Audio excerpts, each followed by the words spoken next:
Hello my friend, how are you? Біздің бүгінгі тақырыбымыз go сөзі. Тақырыпқа толық тоқталмас бұрын менің каналыма тіркеліп, лайк басып қойыңыз және де қоңыраушаны басуды ұмытпаңыз. Let's go. Go сөзі жалпы жүгіру деген мағынаны білдіреді. Тек қана жүгіруге пайдаланбай, go сөзінен күнделікті қолданылатын басқа да сөздер, сөз тіркестерін жасауға болады. Мысалға, кеттік. Go down, түсу. Go down, түсу. Go down, go down. Go back, оралу. Go back, оралу. Go back, go back.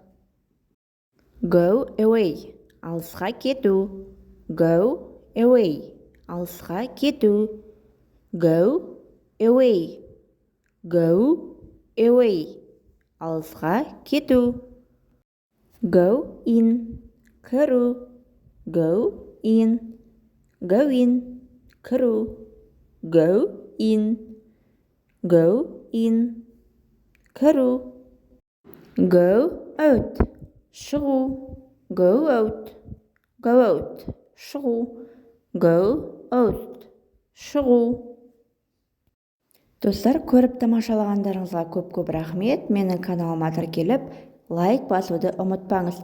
Және де қоңыраушаны басып қойсаңыз, менің каналыма шыққан әрбір сабақты жіберіп алмай көретін боласыздар. Goodbye, my friend. Bye-bye.